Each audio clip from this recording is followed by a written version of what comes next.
السلام عليكم، أنا أنس خالد والنهارده الحلقة بعنوان أكتر 10 ممثلين شاركوا في أعمال في تاريخ السينما المصرية، وطبعا من غير ما نطول في المقدمة بنخش على المركز على طول.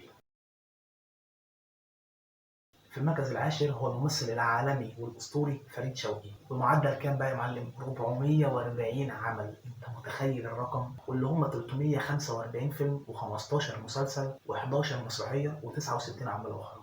فحقيقي فعلا هو رقم عظيم وشابوه لفريد شوقي على المجهود الجبار ده. نروح للمركز التاسع،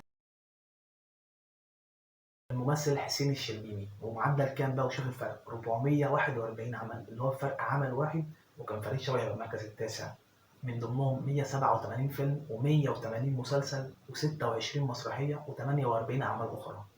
حقيقي فعلا أرقام خزعبلية. ونروح للمركز الثامن، نعلى شوية بقى بالفرق، والممثل جمال إسماعيل، 469 عمل، بفرق كبير طبعا عن المركز التاسع. و469 عمل دول من ضمنهم 84 فيلم و287 مسلسل. مش قادر استوعب الرقم، 287 مسلسل يا جدعان، و35 مسرحية و63 أعمال أخرى. شابوه فعلا للناس دي. ونروح للمركز السابع، الممثل مطاوع عويس، وبفارق بسيط خالص بينه وبين المركز اللي قبليه، 471 عمل، بفارق عملين بس.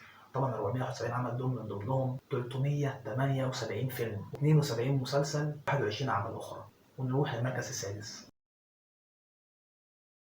ممثل سيد مصطفى، واللي عمل 495 عمل، من ضمنهم 261 فيلم و200 مسلسل ومسرحية واحدة، 130 أعمال أخرى. ونروح للمركز الخامس، الممثل العالمي أحمد راتب، واللي عمل 496 عمل، وبفارق عمل واحد بس بينه وبين المركز اللي قبليه. طبعا 496 عمل دول من ضمنهم 143 فيلم و218 مسلسل و38 مسرحية و97 عمل أخرى. ونروح للمركز الرابع، ممثل ميمي جمال، بمعدل 502 عمل، واللي من ضمنهم 140 فيلم و241 مسلسل و78 مسرحية و43 عمل أخرى. ونروح للمركز الثالث، الممثل العالمي والأسطوري من أكتر الممثلين اللي بحبهم، هو العالمي حسن حسني، بمعدل 509 عمل، من ضمنهم 156 فيلم، 272 مسلسل و50 مسرحية و31 أعمال أخرى. شابوه فعلا لحسن حسني على الرقم اللي مش طبيعي ده. حقيقي فعلا الراجل يعتبر شبه قدم حياته كلها للسينما، ويا ريت اللي بيتفرج على الحلقة يقرا له فتحة. ونروح للمركز الثاني،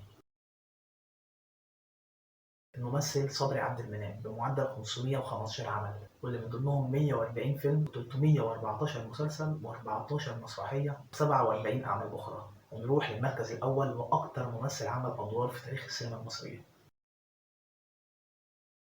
العالمي محمود المليجي، بمعدل 517 عمل، واللي من ضمنهم كان بقى 378 فيلم، وده أعلى عدد أفلام موجود معانا في القائمة، بالشراكة مع مطوع عويس بنفس الرقم من الأفلام. وعمل كام مسلسل؟ 64 مسلسل، 27 مسرحية و48 أعمال أخرى. حقيقي فعلا الناس دي حرفيا هي شبه تتحدى كلها للسينما. فشابوه على العدد اللي مش طبيعي ده. انا اللي كنت داخل فاكر عادل امام، ده في ناس هنا عملت ضعف عادل امام. بس هنا طبعا مش كبطولة، هنا كمشاركة في أدوار. وممكن نبقى نعمل حلقة كأكتر ممثلين عملوا أدوار كبطولة في تاريخ السينما. وبس كده، لو عجبك حتى متنساش اللايك والاشتراك، وسلام.